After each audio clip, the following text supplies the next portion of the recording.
গণভোটের রায় বাস্তবায়ন না হওয়ার কারণে স্বাধীনে ভোট দিতে পারছেন, আর্টিকেল 70 রয়ে গেল।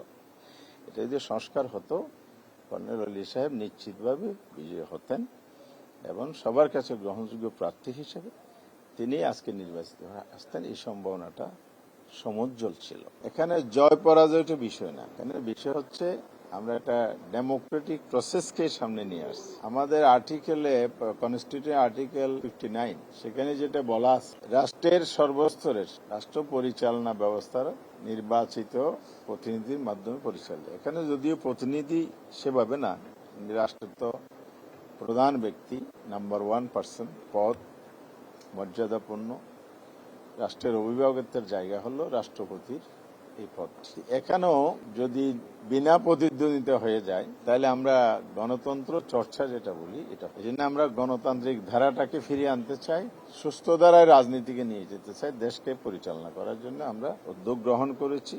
91-এ একটা সম্ভাবনার জায়গা থেকে প্রতিদ্বন্দ্বিতা হয়েছিল। এবার হয়তো বলতে পারেন যে সেই সম্ভাবনাটা তো নাই, অর্থাৎ 91-এ ভোটার সংখ্যার যে ক্যালকুলেশন, সেখানে বিএনপি ছিল, টোটাল মেজরিটি ছিল। আমরা সমর্থন দিয়ে বিএনপিকে সেবার সরকার গঠনের সুযোগ দিয়েছিলাম। জামায়াত ইসলামীর 18টি আসন, জাতীয় পার্টি ছিল 35টি আসন, আদার্স সব মিলিয়ে দেখা যাচ্ছে যে সে সময় যদি বিএনপির প্রার্থীর বিরুদ্ধে সবাই মিলে যদি একটা অবস্থান নিত, একথা নিশ্চিত ছিল যে সেইবার বিএনপির প্রার্থী পরাজিত। তাহলে সেই একটা সম্ভাবনা থেকে কিন্তু 91 একটা প্রতিদ্বন্দ্বিতার জায়গা তৈরি হয়েছিল। আপনার প্রশ্নটা ভ্যালিড, এবার তো সেই সম্ভাবনা নাই। তাহলে কেন? কেনের জবাবটা হচ্ছে, এখানেও বিএনপি রাষ্ট্রের সাথে, জনগণের সাথে যে দ্বিচারিতা তো করেছে, আমরা সেটা জাতির সামনে আনতে চাই। আমরা একটা জুলাই সনদ করেছি সবাই মিলে, সেটার উপর একটা আদেশ হয়েছে, সে আদেশের উপর গণভোট হয়েছে। সেই গণভোটের রায়টা, জনগণের রায়টা বিএনপি বাস্তবায়ন করে নাই। যদি আজকে রায় বাস্তবায়ন হতো, তাহলে আর্টিকেল 70টা সংস্কারের মধ্যে চলে আসতো। এখন স্বাধীনভাবে ভোট দিতে পারবে না সংসদ সদস্য, যারা ভোটার। তাহলে একদিকে তাকে আপনি ভোটাধিকার দিয়েছেন, আবার তার অধিকারের উপর আপনি হস্তক্ষেপ বা নিয়ন্ত্রণ আরোপ করে গেছেন। আপনি বলছেন যে পুকুরের নামে সাঁতরাও, কিন্তু হাত পা বাঁধা। আমরা এই জায়গা থেকেই জাতিকে মুক্ত করতে চেয়েছি। সংসদ সদস্যদেরকে স্বাধীনতা, ভোটাধিকার যে নিয়ন্ত্রিত, সেই জায়গাটাকে মুক্ত করতে চেয়েছি।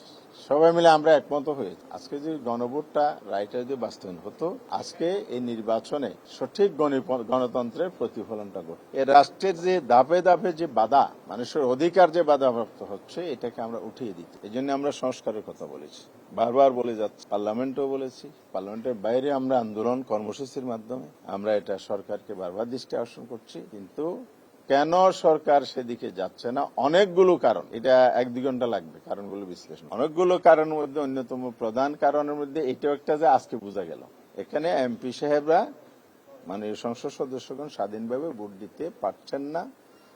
যদি ভোট দিতে পারতেন, আমরা যাকে প্রার্থী দিয়েছি, একজন বর্ষিয়ান নেতা, খেতাবপ্রাপ্ত মুক্তিযোদ্ধা, রণাঙ্গনের, উনি সাবসেক্টর কমান্ডার ছিলেন।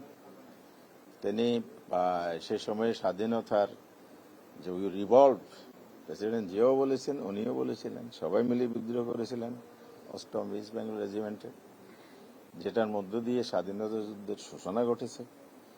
এই ইতিহাসটা তো কি অস্বীকার করতে পারবে না। এরকম একটা মানুষ, আবার চাকরি 9 বছর বাকি থাকতে তিনি রাষ্ট্রের প্রয়োজনে রাজনীতিতে আসলেন। 4বার মন্ত্রণালয়ের দায়িত্ব পালন করেছেন, 6বারের এমপি ছিলেন, পরিচ্ছন্ন রাজনীতিবিদ হিসেবে সবাই জানে, একজন পিএইচডি হোল্ডার, দক্ষ অফিসার, বর্ষিয়ান রাজনীতিবিদ, অত্যন্ত গ্রহণযোগ্য একজন মানুষ, যাকে নিয়ে কোনো বিতর্ক নেই।